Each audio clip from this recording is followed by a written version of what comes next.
রিজিকের মালিক কে? আর একটু জোরে বলতে হবে কেন? দীর্ঘ 15 বছর মানুষের সামনে কথা বলতে পারি নাই, হক কথা যখন বলতে গিয়েছি কণ্ঠনালী স্তব্ধ করে দেওয়া হয়েছে। আর বসে থাকবো না, যতদিন দুনিয়ার জমিনে বেঁচে থাকবো হক কথা বলেই যাব, কেননা আমি জানি আমার সবকিছুর মালিক কে। আর একটু জোরে বলতে হবে কে?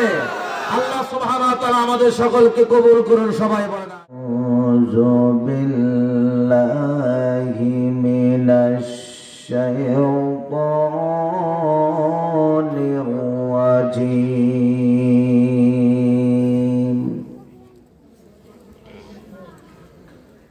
বিসমিল্লাহির রাহমানির রহিম।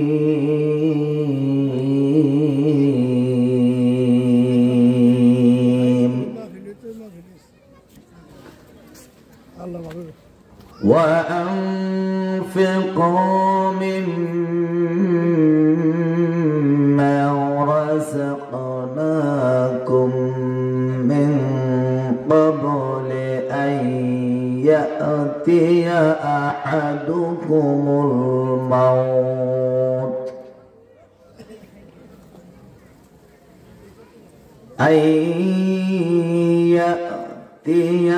أحدكم الموت فيقول ربي لولا أخرتني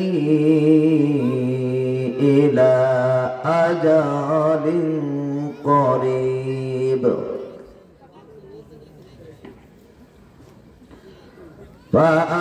فأصدق وأكن من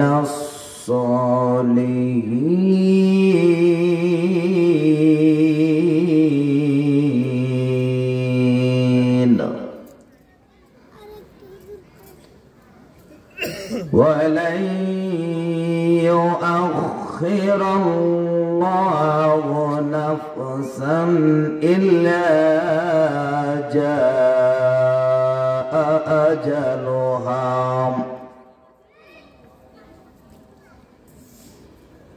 ولن يؤخر الله نفسا إذا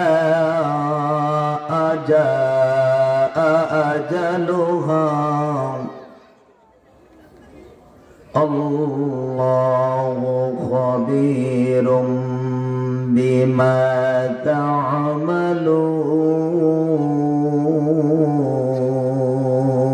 تعملون صدق الله العظيم. وقال رسول الله صلى الله عليه وسلم لا يؤمن أحدكم حتى أكون أحب إليه من والده وولده والناس أجمعين رواه متفق عليه.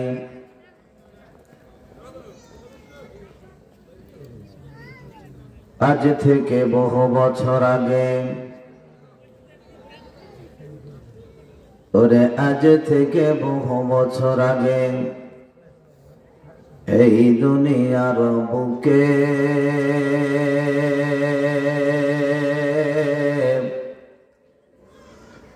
ইসলাম নাম ছিল না কোথাও কোন মানুষের মুখে। ঠিক কিনা বলে? আপনাদের ঘুম ধরছে বাবা? এই গ্রামে কি এটি মানুষ নাকি আরো আছে? আছে আরো? আছে তো? জোরে বলেন আছে তো? আসবে তো? সকলে বলেন ইনশাআল্লাহ। কোরআনের আয়াত শোনার পরে যারা ঘরে বসে থাকে তাদেরকে পূর্ণাঙ্গ মুমিন বলা চলে? জোরে বলেন। আমি না বলি নাই, আপনারাই না বলছেন। আজ থেকে বহু বছর আগে এই দুনিয়ার বুকে ইসলাম নাম ছিল না কোথাও কোন মানুষের মুখে, মন্দিরে শুধু বাজত ঘন্টা, ওরে মন্দিরে শুধু বাজত ঘন্টা, ছিল না আজান ধ্বনি। সে জগতে এসেছিলে তুমি হে সাধক রব্বানি। মারহাবা বলেন আর একটু জোরে। মন্দিরে শুধু বাজত ঘন্টা, ওরে মন্দিরে শুধু বাজত ঘন্টা, ছিল না আজান ধ্বনি। সে আদার জগতে এসেছিলে তুমি হে সাধক রব্বানি। মানুষের মাঝে মানুষ রূপে জন্ম নিয়াম, ওরে মানুষের মাঝে মানুষ রূপে জন্ম নিয়াম, মানুষের মন করিলা জয়। ওরে মানুষের মাঝে মানুষ রূপে জন্ম নিয়াম, মানুষের মন করিলা জয়। কোরআন দিয়া হাদিস দিয়া ভালোবাসা দিয়া অন্তর দিয়া মন্ত্র দিয়ে নাই কালিমা লা ইলাহা ইল্লাল্লাহ, জোরে লা ইলাহা ইল্লাল্লাহ, লা ইলাহা ইল্লাল্লাহ, জোরে লা ইলাহা লা ইলাহা ইল্লাল্লাহ, লা ইলাহা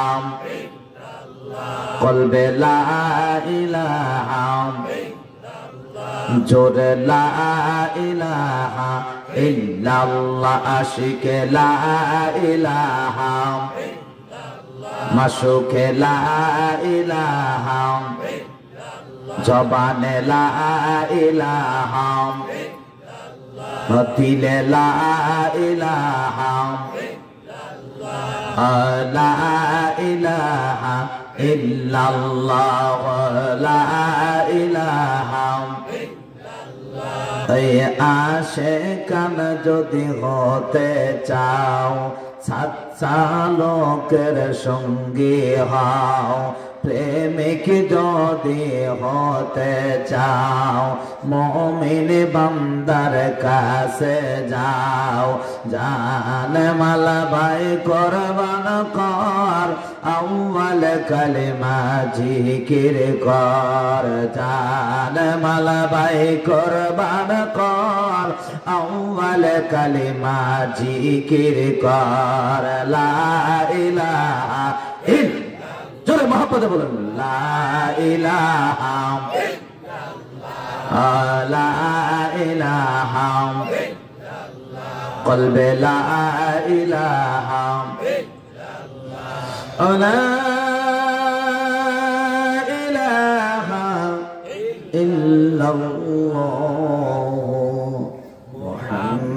মুহাম্মাদুর রাসূলুল্লাহ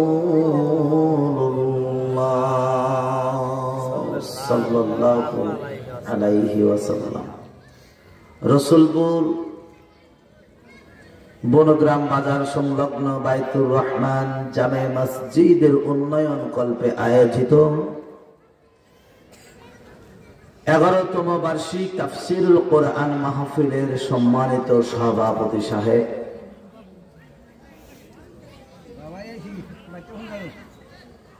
আজকের মাহফিলের প্রধান বক্তা, বিশেষ বক্তাবৃন্দ, আজকের মাহফিলের প্রধান অতিথি, বিশেষ অতিথি, আমন্ত্রিত অতিথিবৃন্দ।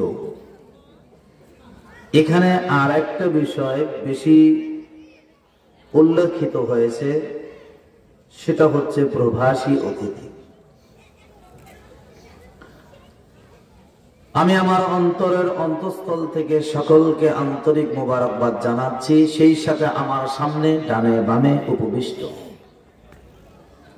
আমার পরম শ্রদ্ধাভাজন মুরব্বিয়ানে এজাম, ফুজায়েল জাম, হাজিরান মজলিসের আমার শ্রদ্ধাভাজন মুরব্বী, সমবয়সী যুবক, আমার অত্যন্ত আদরের স্নেহের কচিকাছা, পর্দার অন্তর আড়ালে অবস্থানরত পর্দানিশী পুণ্যশীলা আবেদা মুমিনা পরহেজগারিনী মুত্তাকিনী আমার মা এবং বোনেরা, আপনাদের সকলকে আমার আন্তরিক মোবারকবাদ জানাচ্ছি। সেই সাথে সকলের চরণে হাত রেখে আমি নালায়েক গুনাহগার দোয়া চাচ্ছি। সকলে দোয়া করবেন যতক্ষণ কথা বলি আল্লাহ পাকের পবিত্র কোরআন তথা নবীজির হাদিস মোতাবেক এবং ইজমা কিয়াস থেকে কিছু বিষয় ভিত্তিক আলোচনা করার জন্য আমার মহান মুনিব যেন আমার মতো অধম গুনাহগার আকিঞ্চনকে তৌফিক দান করেন। সবাই বলেন আমিন। আরেকটু জোরে বলুন বাবা।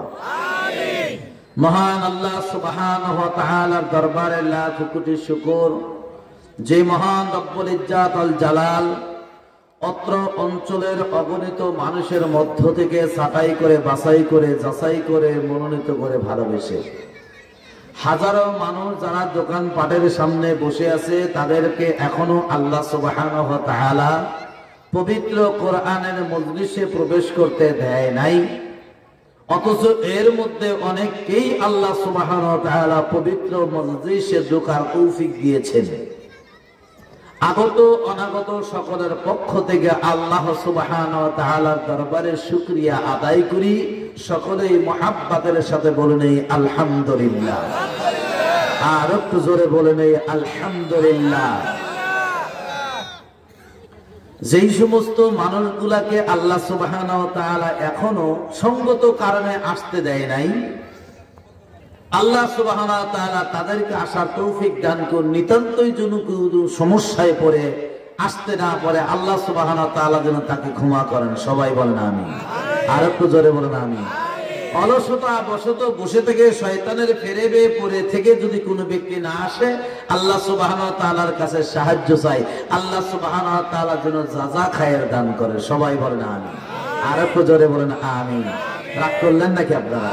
রাগ করলে আমার কিচ্ছু করার নাই, না হয় আজকে দাওয়াত দিয়েছেন আর জীবনে দিবেন না, আমার তাতে কিচ্ছু করার নাই।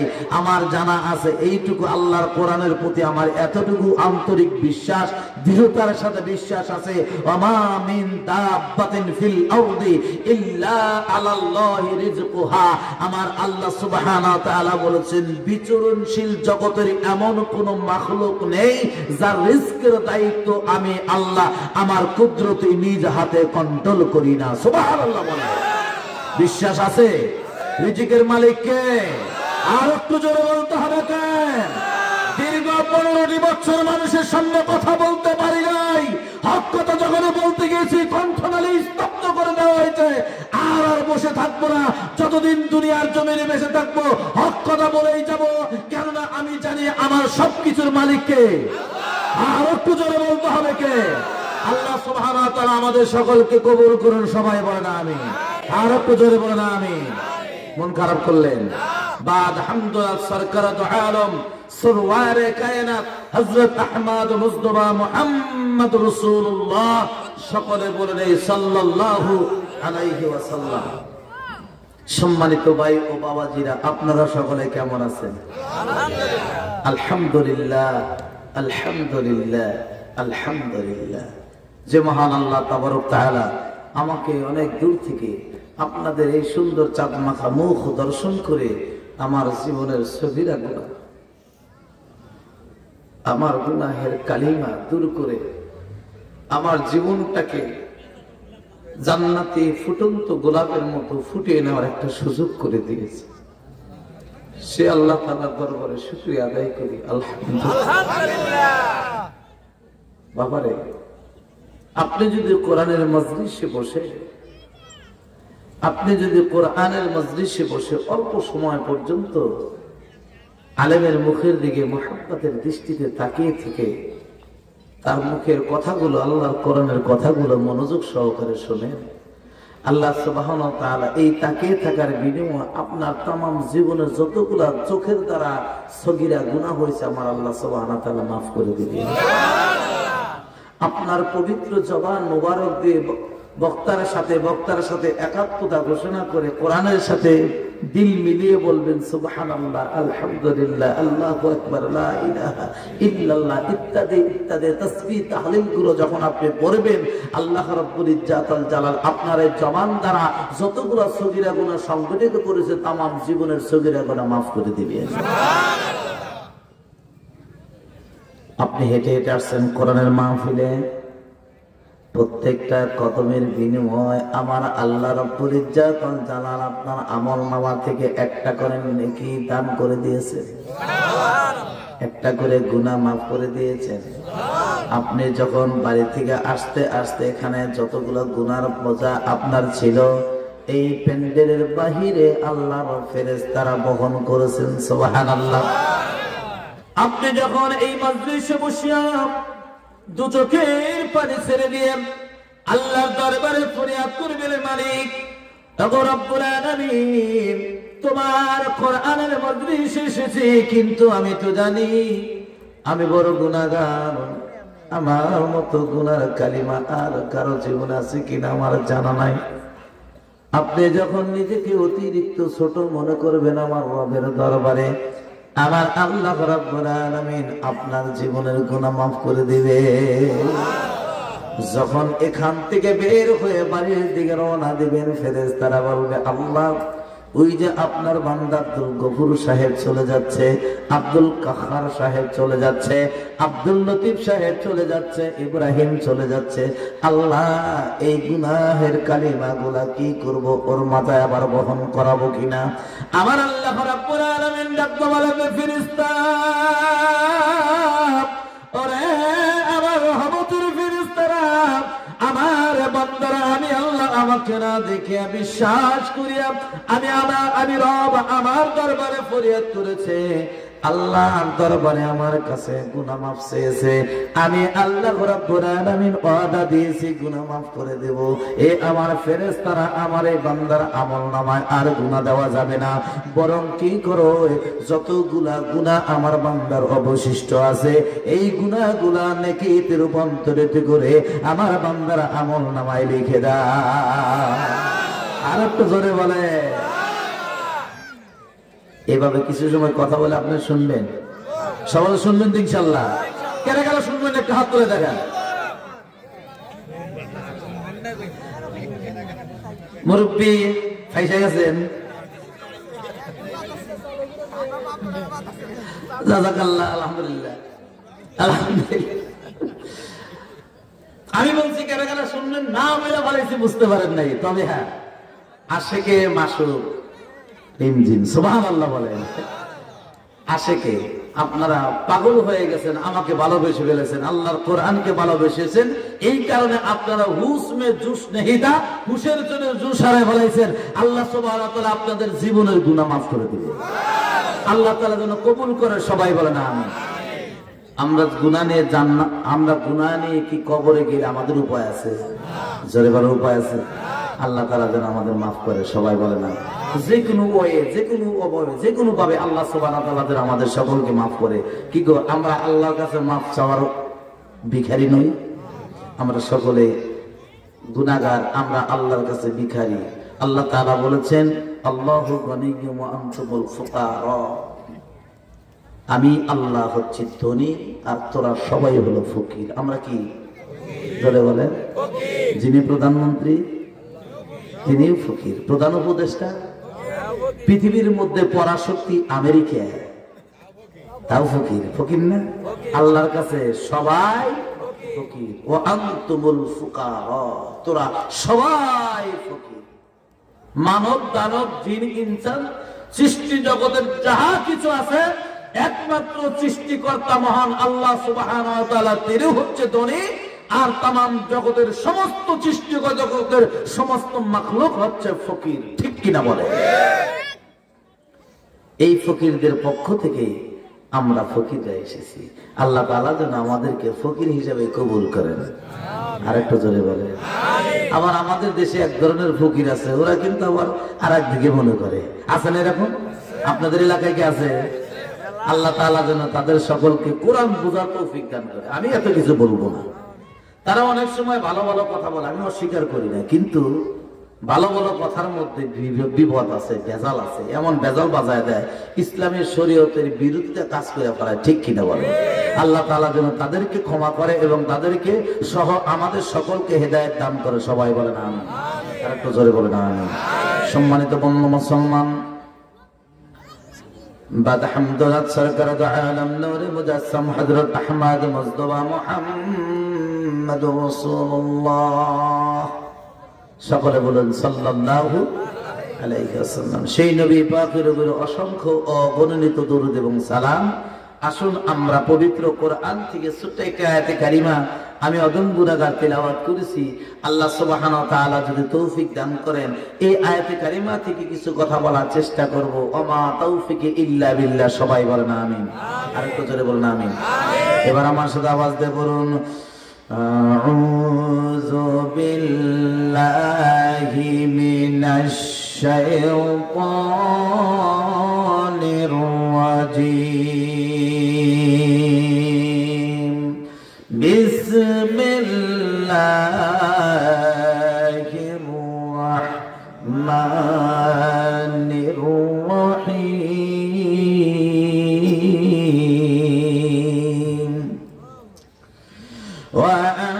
وأنفقوا مما رزقناكم من قبل أن يأتي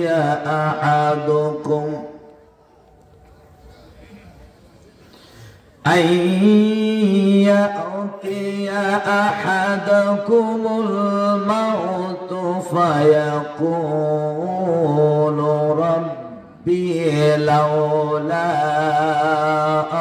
أخرتني إلى أجل قريب فأصدق وكن من الصالحين।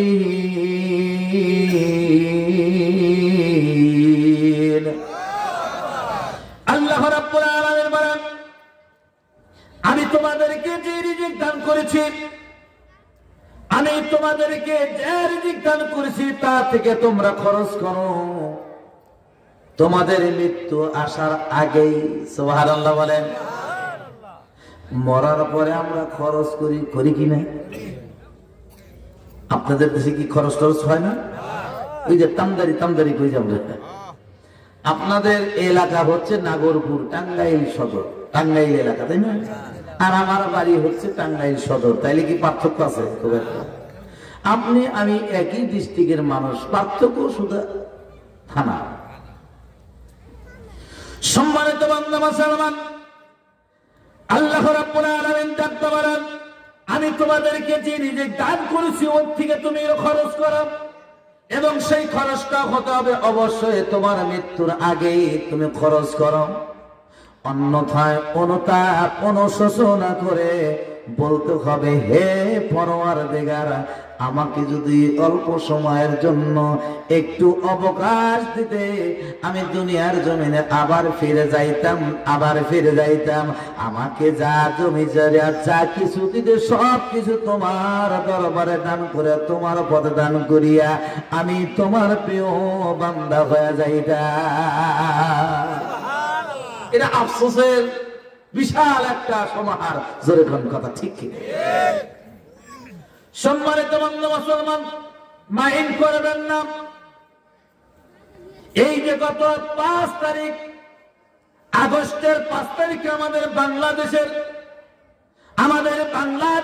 বাঘা আকাশে যে কালো মেঘটা ছিল, এই মেঘটা যখন কেটে গেছে, এই বাংলাদেশের অসংখ্য মানুষ যারা আন্দোলনে যাইতো না ভয় পাইছে, যারা আন্দোলনে যায় না, যখন 5 তারিখে দেখে বিকাল বেলায় আনন্দ মিছিল, ওই আনন্দ মিছিলে গেছে আর মনে মনে আফসোস করছে, আরে যদি কালকেও যদি মিছিলে যাইতাম তাও তো ভালো হইতো।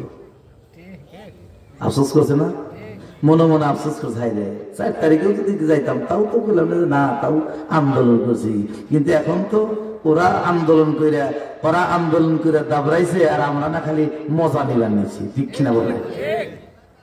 সম্মানিত বাংলা মুসলমান, এটা হলো দুনিয়ার সামান্য তোমার আল্লাহ রাব্বুল আলামিন কোরআনে হাকিমের মধ্যে সূরাতুল মুনাফিকুনের মধ্যে আমার আল্লাহ তাআলা ডাকতে বলেন, বান্দা তুমি দান করো, তোমার রিজিকের মধ্যে আমি আল্লাহ যতটুকু দিয়েছি তার থেকে তুমি দান করো, যা কিছু আছে তুমি তাই দান করো। সুবহানাল্লাহ বলেন। আমি কি আপনাদেরকে বিরক্ত করছি বাবা? দাওয়াত দু একটা দিবেন? বাইকে থাকলে দেব, না বাইকে থাকলে দাওয়াত দেব না করছি। আল্লাহ আমি রহস্য করলাম, আপনারা কিছু মনে করেন না, আমি এমনি বললাম। কিছু কিছু কথা মানুষের সামনে না বললে মানুষকে কিছু আনন্দ ফুর্তি না দিলে হয় না, কি কোন ঠিক? আমাদের বাংলাদেশের একজন আলেম, আমাদের গরমের একজন আলেম, আলহামদুলিল্লাহ বলেন, মুস্তাক ফয়েজি, উনি ৩-৪ বছর আগে ওয়াজের মধ্যে মাঝখান থেকে মুরব্বি উঠে যাবেন না, ওখান থেকে বলছে মুরব্বি মুরব্বি, এই কথা বলছে। ওই সময় কোনো কিছু ঘটে না। এই ৫ তারিখের পরে, ৫ই আগস্টের পরে এই কথাটা এমন ভাবে ভাইরাল হয়েছে, যেখানে খুশি সেখানেই মনে করেন যে এখন খালি মুরব্বি মুরব্বি কয় কিনা বলেন। আবার বেচারি এমন একটা বিপদে পড়ছে, এখন তো মুরব্বি তো আমার এই ৩-৪ বছর আগের মুরব্বি তো ভাইরাল হয়ে গেছে, এখন আমি কিছুই বলবো না। মুরব্বি না বলে উনি বলছে সোনামণি সোনামণি, এখন এই সোনামণিও তার ভাইরাল হয়ে গেছে। আসলে ভাইরাল করে দেওয়ার মালিক কারা? আর একটু করে বলেন। ভাইরাল করে দেওয়ার মালিক আল্লাহ। আমি যতই ইচ্ছা করি যে আমার ওয়াজ যেন তামাম বাংলাদেশ শুনে, সারা দুনিয়া শুনে, আল্লাহ যদি না চায় হবে না। সম্মানিত বাংলা মুসলমান, একটু দিলের খান্দারে শোনার চেষ্টা করবেন। অল্প সময়ের মধ্যে আমি আপনাদের সম্মুখ থেকে বিদায় নেব, কেননা আজকে আমাকে বান্দার সময় বেঁধে দেওয়া হয়েছে, আমার সময়ের মধ্যে সব শেষ করতে হবে। এ বন্ধু মুসলমান, এই পৃথিবীর জমিনের সর্বশ্রেষ্ঠ মানব হলো মানবতার মুক্তির বিচারে সারা বিশ্বের শোষিত, নির্যাতিত, নিষ্পেষিত কোন মানবের মহান মুক্তির দূত মুহাম্মদুর রাসূলুল্লাহ। আমার আল্লাহ রাব্বুল আলামিনের পয়গম্বর সাহাবা আজমাইনদেরকে তার দিলের চাইতে বেশি ভালোবাসতেন। সুবহানাল্লাহ। সমস্ত সাহাবীদের মধ্যে হযরত আলী কারামুল্লাহ ওয়াজহুকে আমার পয়গম্বর সবচাইতে বেশি ভালোবাসতেন। সুবহানাল্লাহ বলেন। সুবহানাল্লাহ। আমার নবী বলেছেন, আমি আমার আলীকে 3টা কারণে বেশি ভালোবাসি।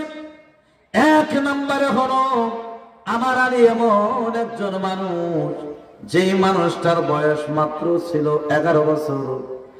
আমি যখন আমার বংশের আত্মীয় স্বজন, আমার প্রতিবেশী, দেশবাসী সবাইকে ডাকি আমার বাড়িতে খানা খাওয়াইছিলাম। এই যে আমরা খরচ করি বললাম না, এই খরচের মধ্যে করে অনেক বড় একটা অনুষ্ঠান করে আমার পয়গম্বর তার চাচাদেরকে, চাচাতো ভাই, ফুফাতো ভাই, সকলকে, এলাকাবাসী, প্রতিবেশী, দেশবাসী সবাইকে ডাকিয়া বন্ধু মুসলমান শত শত মানুষকে আল্লাহর পয়গম্বর খানা খাওয়াইলেন, মেহমানদারি করলেন, ভালো ব্যবহার করলেন। ভালো ব্যবহার করার পরে আল্লাহর পয়গম্বরকে সমস্ত মক্কাবাসীর মানুষেরা বলছিল, ইয়া মুহাম্মদ, সকলে বলুন সাল্লাল্লাহু আলাইহি ওয়াসাল্লাম। এ বান্দা, কেউ বলে ভাইজান, কেউ বলে বান্দা, কেউ বলে বন্ধু, কেউ বলে মামা, ইত্যাদি ইত্যাদি, যার যে সম্পর্কটা রাখতে বলেন। আপনি কোন উদ্দেশ্যে আজকে আমাদের মেহমানদারি করাইলেন? দয়া করে বলুন।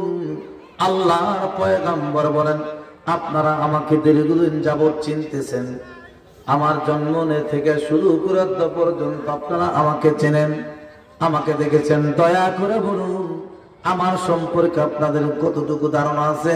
মক্কাবাসী মানুষেরা এক পলকে ডাকতে বলেন, মুহাম্মদ, তোমার মতো ভালো মানুষ এই মক্কার জমিনে একটাও নাই। আপনারা বলুন, আমার নবীর মতো ভালো মানুষ আর দুনিয়াতে আছে? কোনদিনে আসবে? কিয়ামতের আগে? কখনো সম্ভব নয়। বন্ধু মুসলমান, যেই মানুষটাকে আমার আল্লাহ রব্বুল ইজ্জাতুল জালাল তামাম জগতের সৃষ্টি করে সর্বশ্রেষ্ঠ করে বানিয়েছেন, তিনি হচ্ছে আমার আপনার নবী মুহাম্মদ মুহাম্মাদুর রাসূলুল্লাহ। আল্লাহর পয়গম্বর ডাকতে বলে সংক্ষিপ্ত আকারে বলে দেয়, বন্ধু মুসলমান, দীর্ঘ সময় যদি আমি ব্যাখ্যা বিশ্লেষণ করি অন্যান্য সময় শেষ হয়ে যাবে, লম্বা সময় কথা বলতে হবে। আল্লাহর পয়গম্বর বলেন, সেই দিন আমি আমার দেশবাসীকে এই বলে আহ্বান করেছিলাম, তোমরা কখনো আমাকে মিথ্যা কথা বলতে শুনেছি কিনা? না, তোমাকে কখনো মিথ্যা বলতে শুনি নাই। মিথ্যা বলো না এই কারণে তোমাকে আমরা আল আমিন বলে ডাকি। তুমি হলো বিশ্বাসী মানুষ, তোমাকে আল আমিন বলে ডাকি। আল্লাহর বান্দা বলে তারকে গিয়ে বলা, আমরা সাক্ষী দিলাম তোমার মতো ভালো মানুষ এই দেশে নাই। আল্লাহর পয়গম্বর বলেন, আমি যদি তোমাদেরকে বলি জাবাইল আবু কুবাইস এই পাহাড়ের পাদদেশে ওই যে তোমাদের জন্য 70 নিমজ্জিত হয়ে গেছে, অল্প সময়ের মধ্যে তোমাদের উপর আক্রমণ চালানো হবে, তোমাদেরকে ধ্বংসলীলা চালানো হবে, তোমরা বিশ্বাস করবে কিনা? আল্লাহর বান্দারা সবাই ডাকতে বলে, মুহাম্মদ জীবনেও কোনোদিন তুমি আর কি রহস্য করো নাই, যদি তুমি এই ক্ষেত্রে আজকে যদি তুমি মিথ্যা কথাও বলো আমরা বিশ্বাস করে নেব, কেননা তোমার এই বাকি জীবনে কোনোদিনও তুমি ইয়ার কি রহস্য করেও কোনোদিন মানুষের সাথে মিথ্যা বলো নাই। আল্লাহর পয়গম্বর বলেন, তখন আমি তোমাদেরকে আখিরাতের ভয় দেখাচ্ছি। আমার আল্লাহ রাব্বুল আলামিন আমাকে রিসালাতের দায়িত্ব দিয়েছে।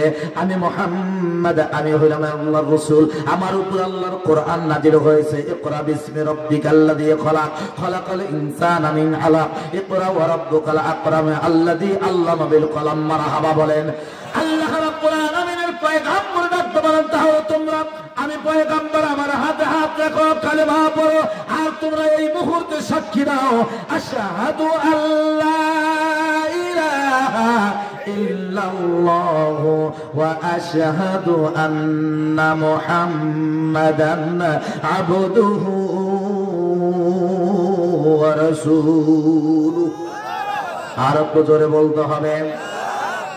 আল্লাহর পয়গম্বর বলে আফসোস করে ডাকতে বলে, তখন আমি আমার দেশবাসীকে বলেছিলাম তোমরা সাক্ষী দাও আল্লাহ ছাড়া কোনো মাবুদ নাই, আরো সাক্ষী দাও আমি নবী মুহাম্মদ রাসূলুল্লাহ। তারা সাক্ষী দিবে তো দূরের কথা, তারা সবাই যার যার মতো বের হয়ে যাইতেছিল আর বলতেছিল, লোকটা একটু আগে ভালো ছিল, এই মুহূর্তে পাগল হয়ে গেছে। জোরে জোরে বলা যায় কি নাউজুবিল্লাহ? আপনারা বলেন, আমার নবী কি পাগল ছিল? বন্ধু মুসলমান, আল্লাহর পয়গম্বর ডাকতে বলেন, সবাই যখন আমার ঘর থেকে বের হয়ে যাচ্ছে, আমার আদিনা থেকে বের হয়ে যায়, আমার কলিজা যেন ছিঁড়ে যাচ্ছে, সেই সময় আমি লক্ষ্য করে দেখলাম 10 থেকে 11 বছরের একজন বালক ডান পাশ থেকে আমার হাত ধরে ফেলেছে।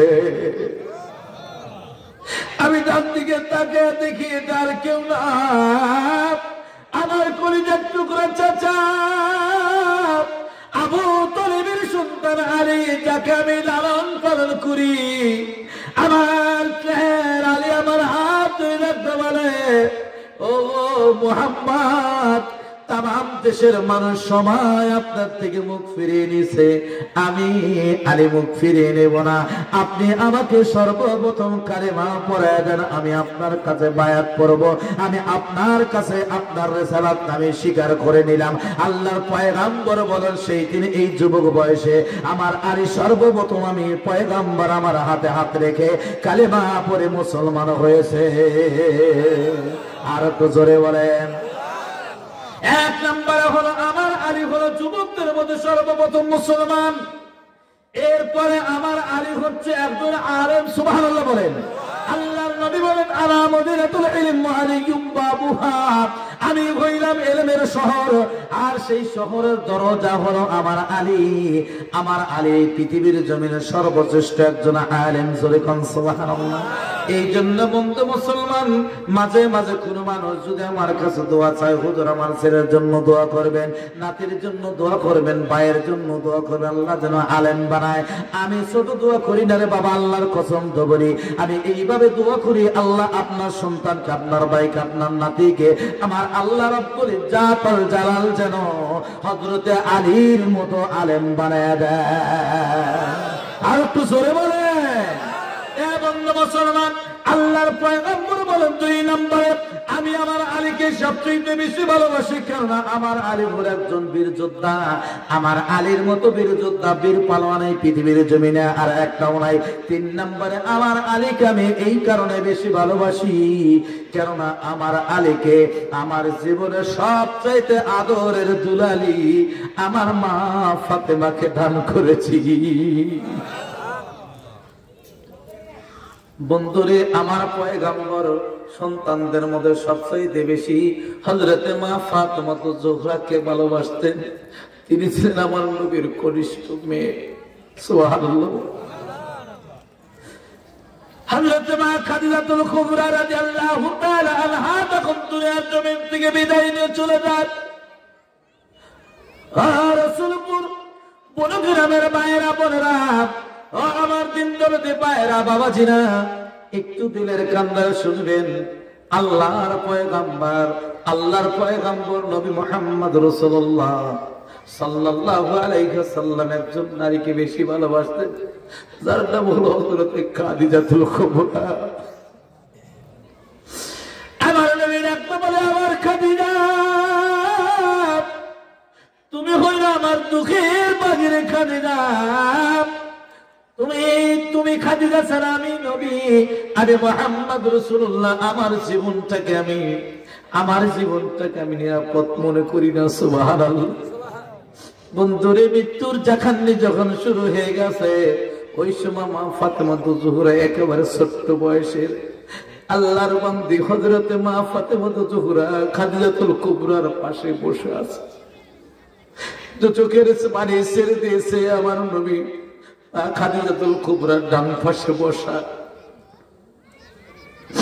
হযরত মা ফাতেমা জোহরা রাদিয়াল্লাহু তাআলা আনহার ডান হাত আমার পয়গম্বরের বাম হাত মা খাদিজাতুল কুবরা, তার পবিত্র ডান হাত মোবারক তারা তুরিয়া আস্তে করে টান দিয়া নিয়া ডাকতে বলে, ফাতিমা, এই এতিম মানুষটি মুহাম্মদ, যার মা নাই, তার বাবা।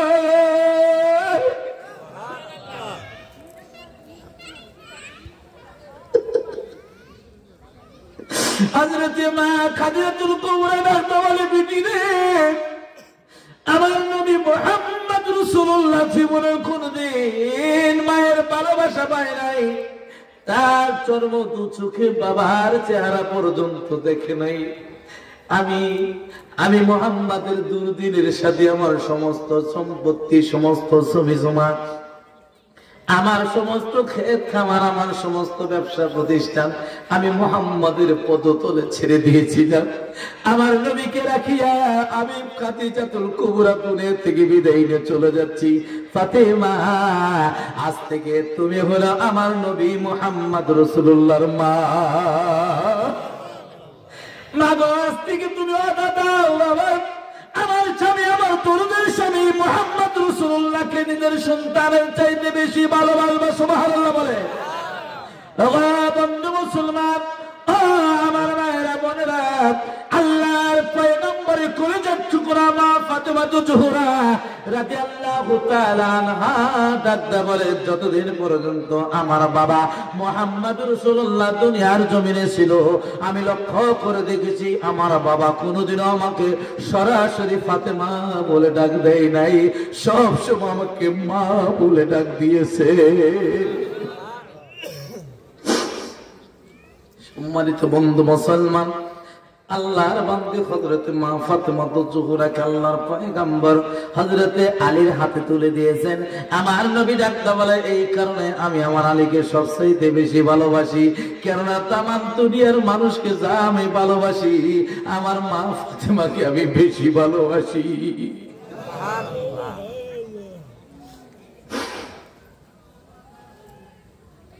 সম্মানিত বন্ধু মুসলমান, আল্লাহর পয়গম্বর নবী মুহাম্মদ রাসূলুল্লাহ সাল্লাল্লাহু আলাইহি ওয়াসাল্লামের কলিজার টুকরা মা ফাতেমা জোহরা একদিন অসুস্থ হয়েছেন। সুবহানাল্লাহ বলেন। এ বন্ধু মুসলমান, আল্লাহর পয়গম্বরের কলিজার টুকরা ফাতেমা অসুস্থ। হযরত আলীকে ডাকতে বলে, আলী রে, আমার দীর্ঘদিন অসুস্থ হয়ে আছি রে আলী, আমার একটা স্বাদ, আমার একটা ইচ্ছা তুমি কি পূরণ করতে পারবে কিনা? হযরত আলী ডাকতে বলে, হযরত আলী ডাকতে বলে, জোহরা, আমার তো মন চায় তোমাকে খুশি করার জন্য প্রয়োজন আমার কলিজাটা ছিঁড়ে দিয়েছি, কেননা আমি তোমাকে কোনোদিন সুখ দিতে পারি নাই, ভালো একটা কাপড় দিতে পারি নাই। তুমি হারাত ত্রিভুবনের দুনিয়া এবং আখিরাতের বাদশা জাদি, তুমি হলে শাহজাদি মুহাম্মদ রাসূলুল্লাহর কলিজার টুকরা। আমার মতো গরিবের ঘর মুহাম্মদ রাসূলুল্লাহ তোমার মতো ফাতেমাকে বিবাহ দিয়ে বড় বড় সৌভাগ্যবান আমাকে করে দিয়েছে। কিন্তু আফসোসের বিষয় হলো ফাতেমা, আমি তো জীবনেও কোনোদিন তোমাকে সুখ দিতে পারিনি। সুবহানাল্লাহ। বাবার একটা মানুষের সংসার যদি হয় একটা টাক, ওই টাকের বডিটা হলো একজন পুরুষ মানুষ, ঠিক কিনা বলেন? যে বডিটা সমস্ত মাল বহন করে, আর এই সংসারের চাকা হলো, ওই গাড়ির চাকা হলো তার স্ত্রী। জোরে কোন কথা, ঠিক কিনা? হযরত আলী রাদিয়াল্লাহু তাআলা আনহুর সংসারের চাকা বন্ধ হয়ে গেছে, ফাতেমা সুস্থ। হযরত ফাতেমা তো জোহরা ডাকতে বলে, আরে আলী, আমার বড় স্বাদ হয়, আমি যেন একটা ডালিম খেতে পারি, আমি যেন একটা আঞ্জির খেতে পারি, আমাকে তুমি কি একটা ডালিম কিনে এনে দিবে? সুবহানাল্লাহ বলেন। এ আলী, তুমি কি আমাকে এই জিনিসটা দিতে পারো? আমার বড় স্বাদ হয়েছে, আমি কিছু খাইতে পারি না রে আলী। অসুস্থ হয়ে গেছে হযরত আলী রাদিয়াল্লাহু তাআলা আনহু চলে গেলেন। সুবহানাল্লাহ বলেন। খারাপ লাগতেছে কি বাবা? আপনাদের খারাপ লাগতেছে? সম্মানিত বন্ধু মুসলমান, অল্প সময়ের মধ্যে আমি আপনাদের সম্মুখে বিদায় নিয়ে চলে যাব। এ বন্ধু মুসলমান, আল্লাহর বান্দা হযরত আলী রাদিয়াল্লাহু তাআলা আনহু বাজারে চলে গেলেন। গিয়ে দেখে তার একজন বন্ধু, পরিচিত একজন মানুষ, কিন্তু ইহুদি। এই ইহুদিকে ডাকতে বলে, বাইরে তোমার দোকানে আমি একটু কাজ করব, বিনিময়ে তুমি আমাকে কিছু টাকা দিবে। সুবহানাল্লাহ বলেন। ইহুদি ডাকতে বলে, আফসোসের কিছু নাই, তোমাকে আমি এমনি টাকা দেব, তুমি চাও? আল্লাহর বান্দা ডাকতে বলে, না, আমি কখনো দান সদকা খাইতে পারি না। সুবহানাল্লাহ বলেন। আমি এরকম ভাবে তোমার কাছ থেকে সাহায্য নেব না, আমি কাজের বিনিময়ে তোমার কাছ থেকে কিছু অর্থ নেব। কেননা নবী নন্দিনী মা ফাতেমা তো জোহরা রাদিয়াল্লাহু তাআলা আনহা সম্পর্কে ডাকতে বলে, আমার বিবি নবীজির কলিজার টুকরা ফাতেমা তো জোহরা আমার কাছে একটা আঞ্জির ফল চেয়েছে।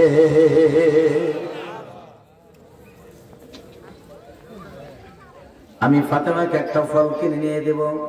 আমাদের টাঙ্গাইলের ভাষা আমরা যার ডালিম বলি, কি কোন ঠিক কিনা? এটা শুদ্ধ ভাষা হলো আনার ফল। এ বান্দা মুসলমান, আল্লাহর বান্দা হযরত আলী রাদিয়াল্লাহু তাআলা আনহু কিছু সময় কাজ করে দিলেন। এই লোকটা মাত্র একটি দিরহাম দিল। দিরহাম দেওয়ার পরে আল্লাহর বান্দা দোকানে গিয়ে, অন্য একটা দোকানে গিয়ে ওই একটা আনারের ফল কিনে নিলেন। একটা আনারের ফল কিনে নেওয়ার পরে লোকটা বন্ধু মুসলমান পকেটে করে নিয়ে যাচ্ছে। সুবহানাল্লাহ। তার মনে বড় আশা, তার বিবি, তার ভালোবাসার মানুষ, তার জান্নাতের সাথী, তার মরণের সাথী, জীবনের সাথী। বন্ধু মুসলমান, এখানে আমার একটা কথা মনে পড়ে গেল। একটা পুরুষের জীবনে তিনটা নারী হলো একটা পুরুষের জীবনে একেবারে আপনজন। যখন কয়জন? এক নাম্বার হলো তার গর্ভধারিণী মা, যার সাথে পৃথিবীর কোনো কিছুর তুলনা হয় না, ঠিক কিনা বল? বন্ধু মুসলমান, মা বাবা সম্পর্কে আলোচনা করলে আমি আলোচনা শেষ করতে পারি না, কেননা আমার মা নাই, আমার বাবা নাই দুনিয়ার জমিন। সম্মানিত বন্ধু মুসলমান, আল্লাহর পয়গম্বর নবী মুহাম্মদ রাসূলুল্লাহ সাল্লাল্লাহু আলাইহি ওয়াসাল্লাম বলেন, আল জান্নাতু তাহতা মিনাল উম্মাহাতিকা, জান্নাত তোমার মায়ের পায়ের নিচে, জান্নাত তোমার মায়ের পায়ের নিচে। আর একটু জোরে বলে। বন্ধু মুসলমান, আল্লাহর বান্দারা, বন্ধু মুসলমান, একজন পুরুষের জীবনে তিনটা নারী। এক নাম্বার হলো তার মা, 2 নম্বরে হলো তার মেয়ে, 3 নম্বরে হলো তার স্ত্রী। এই 3টা মহিলা মানুষ, এই 3টা নারী হলো তার জীবনের একেবারে কাছের লোক। বন্ধু মুসলমান, 2 জনের সাথে তার আত্মার সম্পর্ক, 2 জনের সাথে তার রক্তের সম্পর্ক। কিন্তু 3 নম্বরে ওই স্ত্রী নামক মানুষটি, যাকে কোনোদিনও চিনত না, কোনোদিনও দেখেই নাই, যার সাথে কোনো সম্পর্ক হওয়ার কথা ছিল না, এমনও পুরুষ আছে বাইরে, বাসর ঘরে প্রথম স্ত্রীকে দেখেছে, এর আগে জীবন দেখে নাই। ঠিক কিনা বলেন?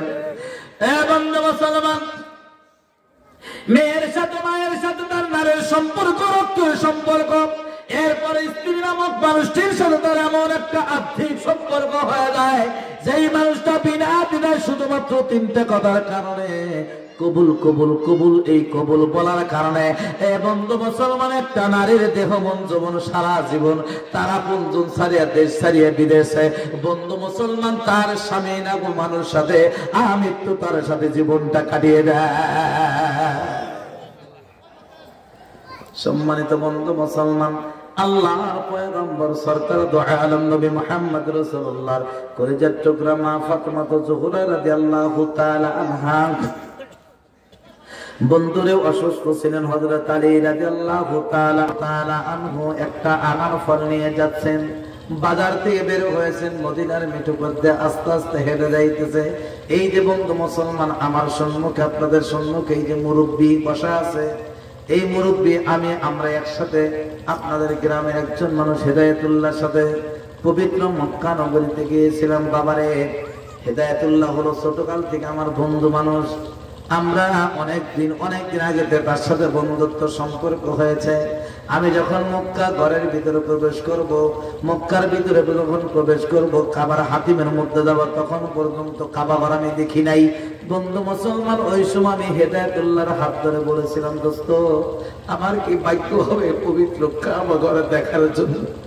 ডাক দাবার, দোস্ত তুমি কি পাগল হয়েছো? আর মাত্র 1 মিনিটের মধ্যে তুমি কাবা ঘর দেখতে পারো। আমি বললাম, বাইরে 1 মিনিট তো অনেক লম্বা, 1 সেকেন্ডের বিশ্বাস নাই।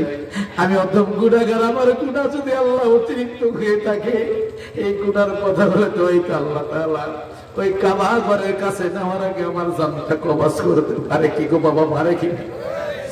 এই বন্ধু মুসলমান, ওই পবিত্র কাবাতুল কাউসাই, যেখানে বন্ধুরে যেই মানুষটা একবার ওই হাজরে আসওয়াদ পাথর যদি চুমু দেয়, আমার পয়গম্বর বলেন তার জীবনের গুনাহ থাকে না, জীবনের গুনাহ থাকে না।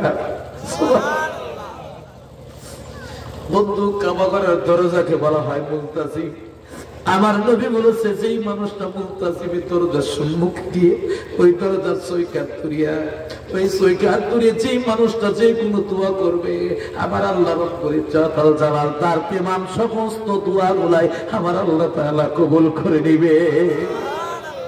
বাবারে, আমি আপনাদেরকে আহ্বান জানাই, আপনারা দয়া করে হজ করতে না পারলেও দয়া করে জীবনে একবারের জন্য হলেও সোনার মক্কা মদিনায় যাবেন, একবারের জন্য হলেও উমরা করার চেষ্টা করবেন। আমার আল্লাহ রব্বুল ইজ্জতুল জালাল যেন জীবনের একবারের জন্য হলে সোনার মক্কা মদিনায় যাওয়ার তৌফিক দান করে। সবাই বলেন আমিন। আর একটু জোরে বলেন আমিন। এ বন্ধু মুসলমান, মদিনার মেঠো পথে হযরত আলী রাদিয়াল্লাহু তাআলা আনহু হাঁটেন। হঠাৎ করে দেখা গেল একজন ফকির, একজন ভিখারি রাস্তার মধ্যে দাঁড়িয়েছে। ডাক বাবালে, ভাই আলী, আমি দীর্ঘদিন অসুস্থ, আমি কামাই রুজি করতে পারি না, ক্ষুধার তাড়নায় বাধ্য হয়ে আমি রাস্তায় নেমে এসেছি। আমার বড় সাধ, আমার বড় ইচ্ছা, আমি যেন একটা আনার ফল খেতে পারি। ভাই গো, তোমার হাতে একটা আনার ফল দেখা যায়, তুমি কি আমাকে এটা দিতে পারো কিনা?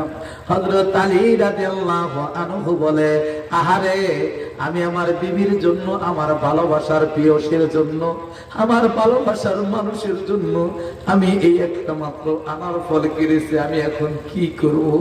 আমি ভিক্ষুককে দেব নাকি আমার ফাতেমার জন্য নিয়ে যাব? সুবহানাল্লাহ। আল্লাহর বান্দা বিভিন্ন চিন্তা ফিকির করে ডাকতে পারে, আল্লাহ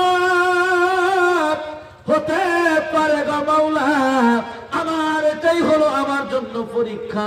সুতরাং আল্লাহ, আমি আমার বিবি, আমার প্রিয়সী, আমার প্রিয়তমা হযরতে ফাতেমা জোহরার সাথে আমি রাখিয়া আল্লাহ আমি আনার ফলটা তোমার রাস্তায় দাঁড় করে দিলাম। বন্ধু মুসলমান, এখন বাড়ির ভিতরে ঢুকবি কুকিরা হযরত আলী বুঝতে পারতেছে না, বিকল হয়ে এসেছে। এক পা আগা আর তিন পা এরকম পিছায়, আমি কি জবাব দিব? আমি আমার বিবির কাছে কি জবাব দিব? হযরতে ফাতেমা জোহরা আগে থেকে দাঁড়িয়ে আছে, হযরত আলী রাদিয়াল্লাহু তাআলা আনহুর আসার পথের দিকে তাকিয়ে আছে। দূর থেকে লক্ষ্য করে দেখে আলী যেন কেমন যেন ইতস্তত করতেছে, কিন্তু বাড়িতে আসতে চাই না। বুঝতে পেরেছে আলী রাদিয়াল্লাহু আনহু উনি তো আমার ফরের ব্যবস্থা করতে পারে নাই। হযরতে মা ফাতেমা জোহরা কেমন বিবি ছিল রে ভাই, স্ত্রী হইয়া স্বামীর মনটা কেমন ভাবে বুঝেছে। যখন তার স্বামীর অপ্রস্তুত অবস্থা দেখে দূর থেকে সালাম দিয়ে ডাকতে বলে, স্বামী গো, আমার আনার ফলের স্বাদ আমার আল্লাহ মেরে দিয়েছে, আমার আনার ফল লাগবে না। আর একটু জোরে বলেন। এ বন্ধু মুসলমান, আল্লাহ রাব্বুল আলামিনের পয়গম্বরের কাছে এমন টাইমের ভিতরে কিছু আনার ফল এসেছে, সুবহানাল্লাহ বলেন। আনার পরে এসেছে বন্ধুরে, আল্লাহর পয়গম্বর হযরতে সালমান ফারসি রাদিয়াল্লাহু তাআলা আনহুকে ডাকতে বলে, সালমান তুমি তাড়াতাড়ি চলে যাও, এখান থেকে 10টি আনার আমার মেয়ে ফাতেমার কাছে নিয়ে যাও, আমার মেয়ে ফাতেমাকে দিয়ে এসো, আমার বিটি অসুস্থ, উনি খাবে। সুবহানাল্লাহ বলেন। 1 টাকার বিনিময়ে কয় দিয়েছে? ধরে বলেন কয় দিয়েছে? এই 10-এর বিশ্বাস আছে তো? সকলে আছে তো ইনশাআল্লাহ? সবাই বলেন আলহামদুলিল্লাহ। আল্লাহ রাব্বুল ইজ্জত ওয়াল জালাল আমাদের কবুল করুন, সবাই বলেন আমিন। আর একটু জোরে বলেন আমিন। এ বন্ধু মুসলমান, আমি আপনাদের কাছে বিনীতভাবে অনুরোধ করব, আজকের এই কোরআনের মাহফিলে এখানে বসে বন্ধু মুসলমান, আপনাদের মসজিদের কিসের অভাব আমি জানি না, আপনাদের মসজিদের কতটুকু টাকা প্রয়োজন আমি জানি না, তবে আমি বন্ধু মুসলমান অল্প কিছু মানুষের জন্য, অল্প কিছু মানুষের কাছে একটু দোয়া করে দেব। আমি আপনার জন্য দোয়া করব, আল্লাহ রাব্বুল ইজ্জত ওয়াল জালাল যেন আপনাকে উত্তম সাদা দান করে। সবাই বলেন আমিন। আর একটু জোরে বলেন আমিন। বন্ধু মুসলমান, আমি এখান থেকে একজন মানুষ দেখতে চাই, যেই মানুষটা আল্লাহর এই ঘরের জন্য, আল্লাহর এই ঘরের জন্য আমি হায়াত বলবো 10,000, 20,000, 50,000, 1 লাখ তা বলবো না। আমি একজন মানুষ সর্বপ্রথম দেখতে চাই, কোন মানুষটা আল্লাহর এই ঘরের জন্য কিছু দান করে। আপনারা বন্ধু মুসলমান এই দানের জন্য শরীক হয়ে যাবেন, এই মসজিদের জন্য শরীক হয়ে যাবেন। আল্লাহর পয়গম্বর নবী মুহাম্মদ রাসূলুল্লাহ সাল্লাল্লাহু আলাইহি ওয়াসাল্লাম বলে, যেই ব্যক্তি একটা মসজিদ নির্মাণের জন্য শরীক হইল, আল্লাহর পয়গম্বর বলেন ওই মানুষটার জন্য আমার আল্লাহ রাব্বুল আলামিন জান্নাতের মধ্যে বালাখানা বানাইব। সবাই বলেন সুবহানাল্লাহ।